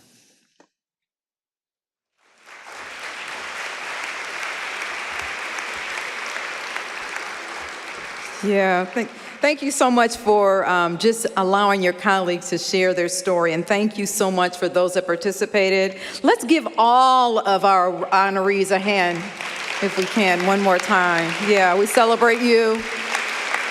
Online, we celebrate you, and hopefully you're making comments. We celebrate you, although you were not able to be here today.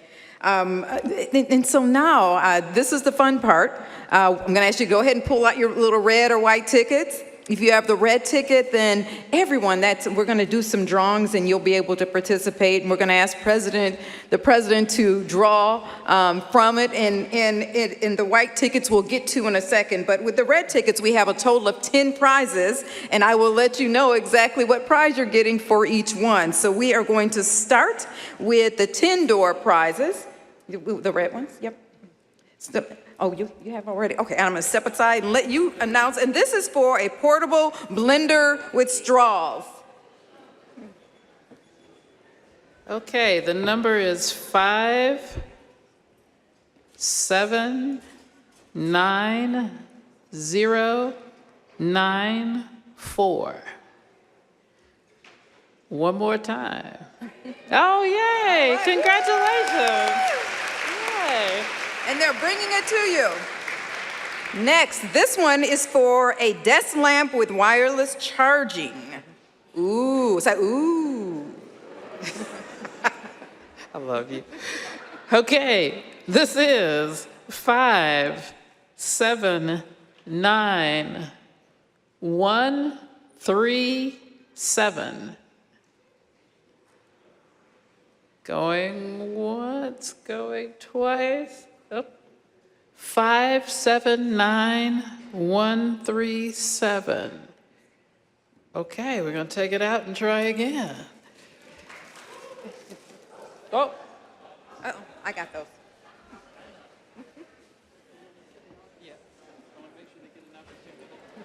I want to make sure everybody gets a chance. Okay, here we go. It is 579144. Oh, yay. Yay. Hey. And the next one is for a juicer with Juicer for Beginners book. Ooh. Come on, audience. Ooh. Okay. The number is 577377.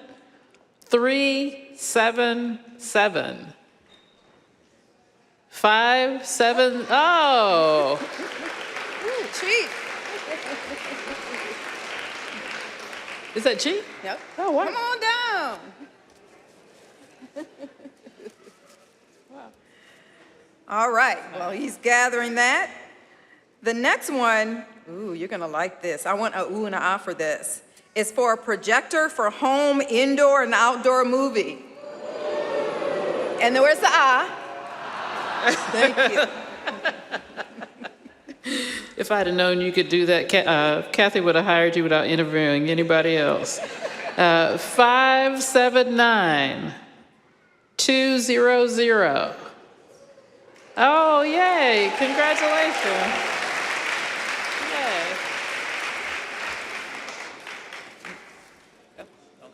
No, I didn't. I hadn't called that one yet. All right, this next one is for Hot Logic food warmer with glass food storage container.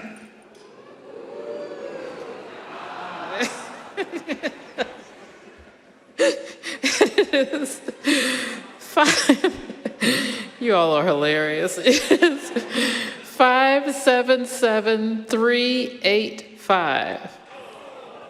Oh. Close. Oh, right there. Oh, congratulations. Yay. All right, getting close. The next one is for Echo Dot Smart Speaker.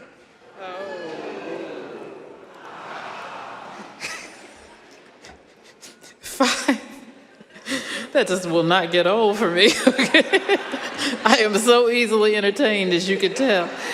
579-246. 579. Oh, yay! Congratulations. All right, the next prize is a coffee mug warmer set.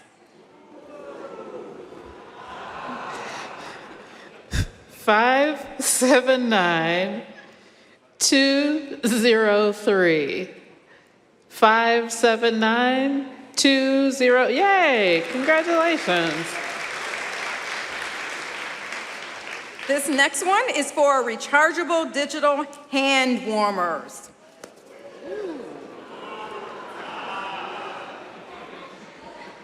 And it is 579-249. 579-249. Oh, yay. Okay. All right, this next one, close to my heart. Single server coffee maker with milk frother. That's a good one. That's a good one. Okay, and the number is 579-172. Yay. I'm coming to your office for frothing. Yeah, absolutely. All right, and the final prize for this, all attendees, is a digital picture frame. Okay, and the number is 577-387.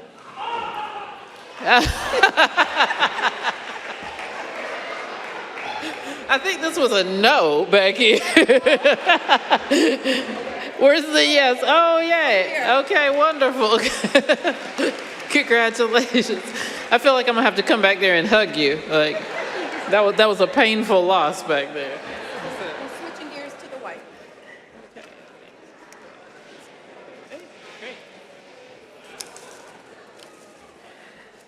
Okay, now we are moving to the award specifically for the recipients only. So if you have that white ticket, that is you. So pull that out. Oh, wow.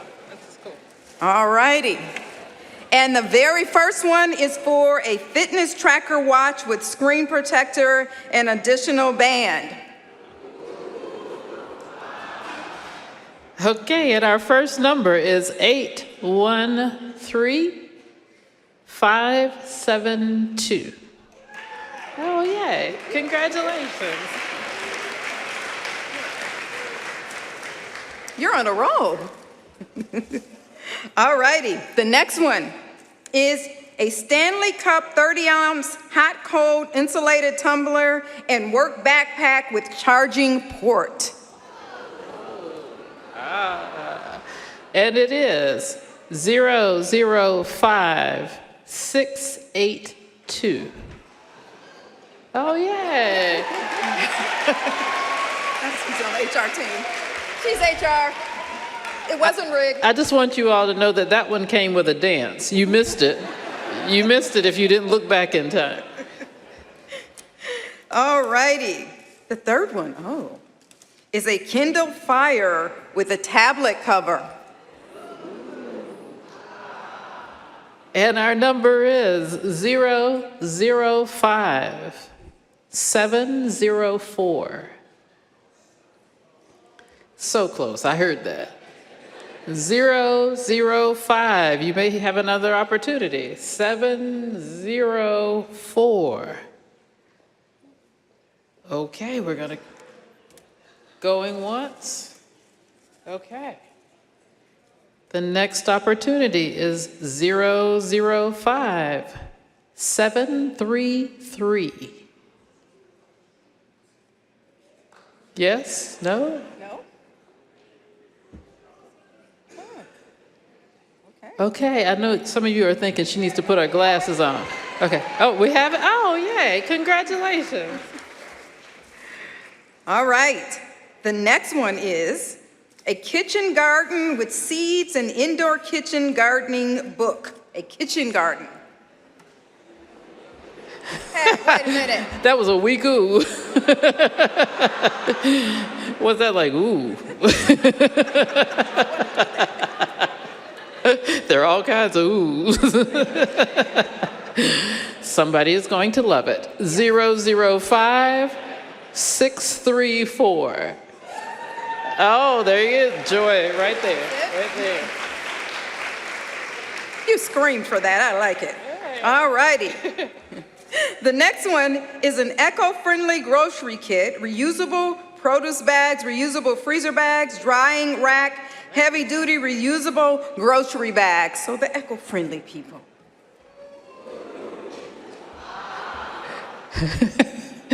And the number is 813574. Oh, yay, right here. Excellent.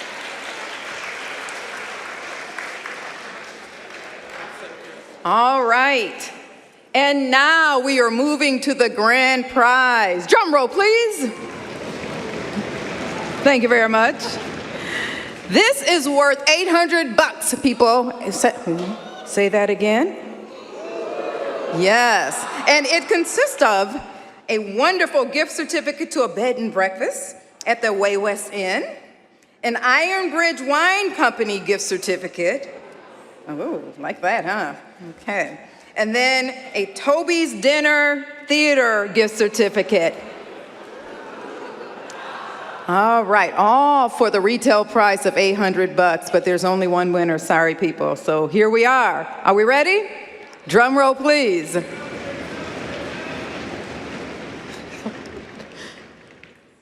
VALER.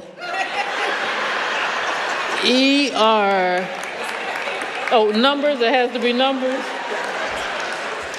Okay.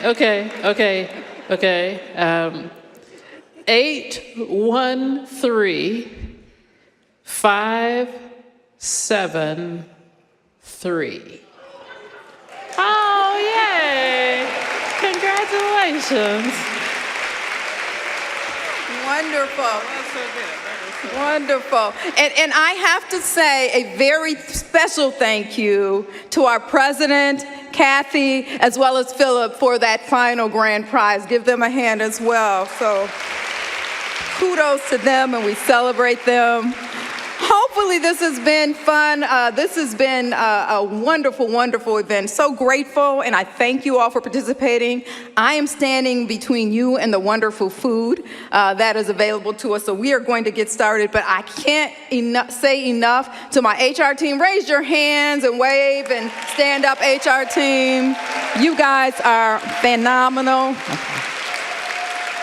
And they're reminding me I forgot something super important because we do have a grand prize for the love of our life, Mr. Chip. Where is Chip at? Chip, you have to come and say hi and take your bow. We appreciate you, Chip. Is Chip around? Oh, here is he coming. He is coming as Chip is coming. Let me just say thank you, guys. Thanks to the HR team for keeping us on track and making sure that we're doing everything. Chip is going to come and hopefully say hi to me at least. You know, when he came to visit me in HR, I thought that he really liked me because he was turning over and up. And then I found out he does that for everybody, so my feelings were hurt a bit. But I was like, okay. She, yes, throw that at me. That's why probably she, come on up, Miss Chip. Give Chip a hand.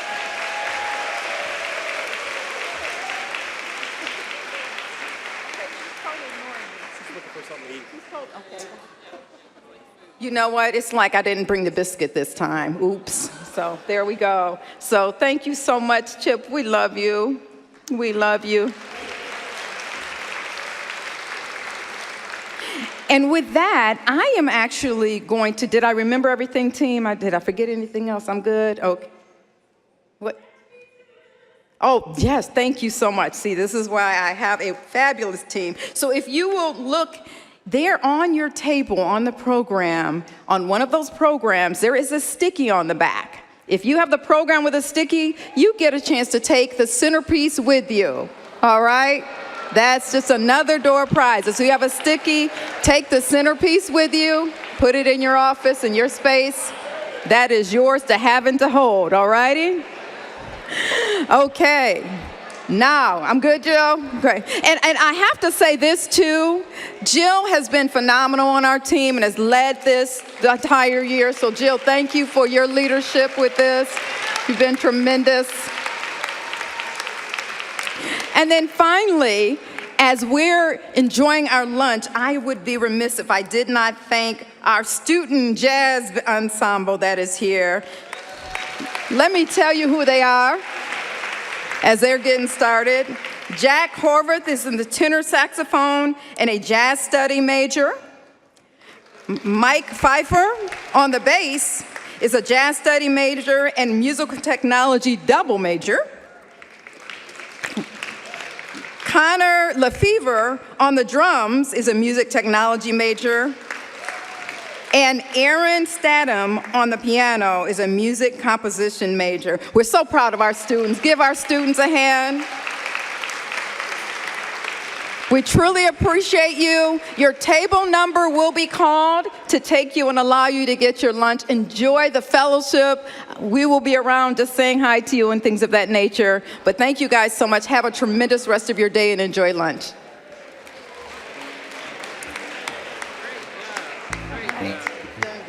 Great job. Thank you.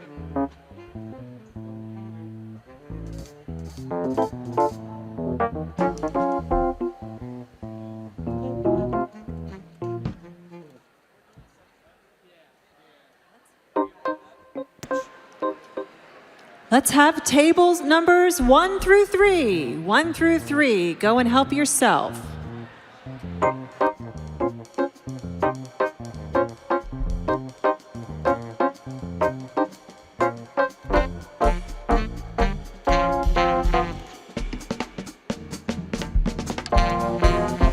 We're being generous. 1 through 12. 1 through 12. Table numbers, go and help yourselves.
Tables number 13 to 27, please go help yourselves.